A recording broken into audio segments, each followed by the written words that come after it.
chapter 4, verse 9 says, use hospitality for one another without grudging. And we at DETV are definitely being hospitable by welcoming Pastor Chandler and Sister Nelson. How are you both?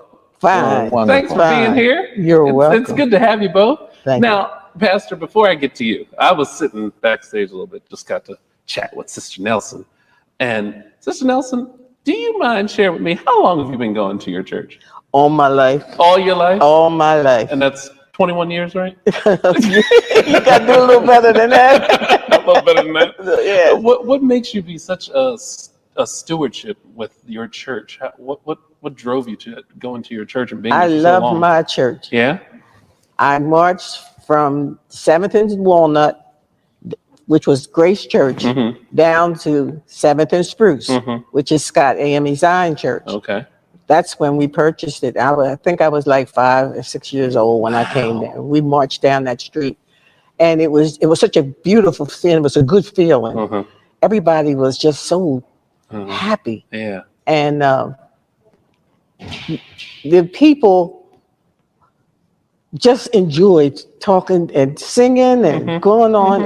I just loved it. Just loved it. Sounds like you got a lot of history. Now, Pastor Chandler, how long have you been pastoring at your church? My brother, I've been pastoring for about 4 years at Scott AME Zion Church. Wow. And it's truly been a blessing. What made you, how did you wind up at Scott's? It's interesting, that you would ask that. I am a part of the African Methodist Episcopal Zion Church, and we are under the authority of the bishop. Okay. And so my bishop is the Right Reverend W. Darren Moore. Okay. And so as he sends out pastors, I got sent to Scott. Gotcha. And I've been so blessed to be a part of this wonderful ministry. That's awesome. Now, you're originally from here, correct, or no? No, I'm from Buffalo, New York. Buffalo, New York. Yeah. Wow. Home of the Buffalo Bills. Okay. Yes. Okay. Bills Mafia all day. So how you liking Delaware? I love Delaware. Yeah. I never thought about living in Delaware, but now that I'm here, this is a great place. So now that you're pastoring of a church and you're here from New York and you're presiding over your church here in Delaware, what are some things that you guys are doing within your church to benefit the community? Wow, that's a great question. And I thank you so very much. We just had a Thanksgiving giveaway. We partnered with Councilwoman Michelle Harley and the Newcastle County Executive Matthew Mayer.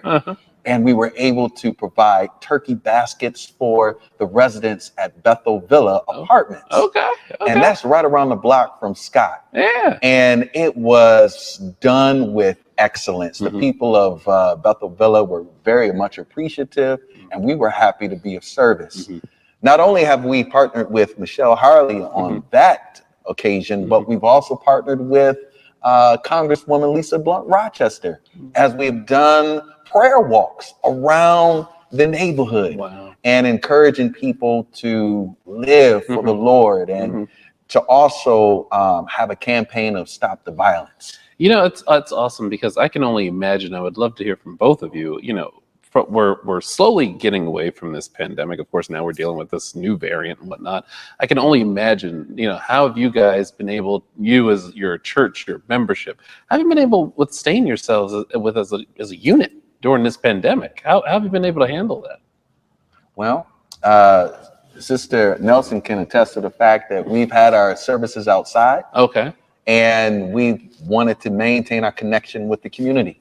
And so every Sunday we're out there and we're able to have our singing and preaching and Bible study all outside, out of the four walls, and trying to engage the community. And again, with the turkey giveaway, as well as the prayer walks.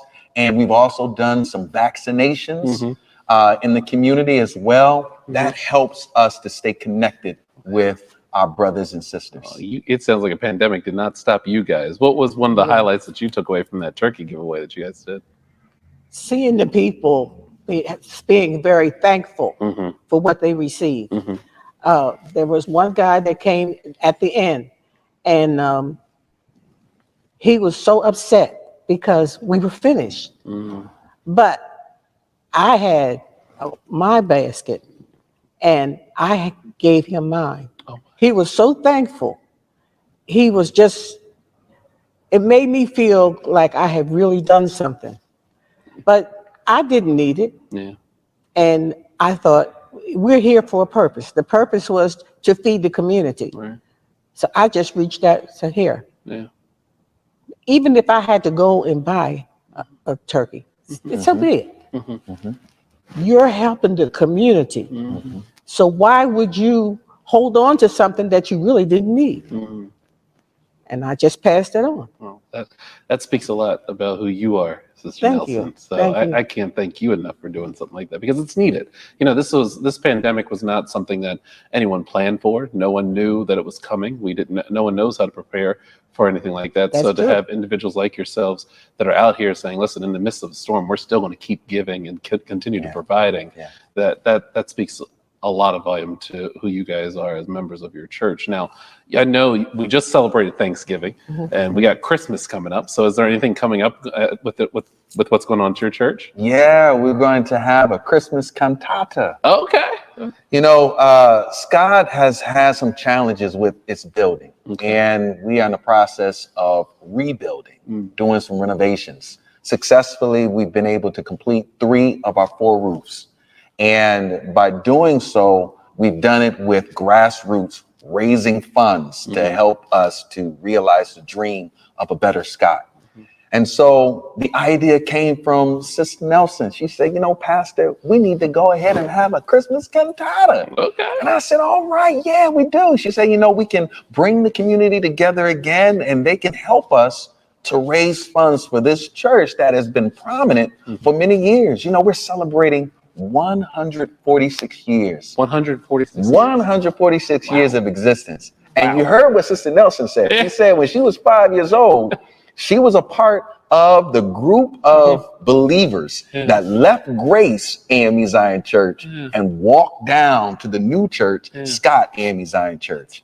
And so it's a massive undertaking to try to renovate this property, but it's worth it because this church has a history of giving back to the community, having programs for those who are disenfranchised, have a soup kitchen. They had programs that was able to help young people get educated. I mean, there's so much that Scott was able to do. And from Scott, so many ministers were birthed. Ministers such as Wayne Carter, who is the director of the Gospel Music Workshop of America, the Delaware chapter. Bishop John Jervey, who's now pastoring. The Reverend Michael King, who's now ministering in Philadelphia. And I can go on and on. This church has been so impactful to the community. So what we're attempting to do is bring it back. And we need everyone's help. And I pray that everyone who's watching today will think about, pray on whether or not they can give to this very important initiative as we're trying to do all that we can to make Scott better than what it used to be. Well, I can't thank you both enough for what you do. Sister Nelson, is there anything that Pastor Chandler had missed? Yes. The Christmas cantata will be held at St. Paul's Church at 34th and Market on Friday, December 10th at 7:30 p.m. It's a free will offering. There's no charge for you to enter the building. And the only thing we do ask you to do, if you're not vaccinated, to wear a mask. It's going to be a beautiful program. And it's a lot of singing, no preaching, just singing. And we have a gospel comedian there. We're just going to try to praise the Lord. And we're asking for just a donation. Well, I can't thank you both enough, for all that you're doing.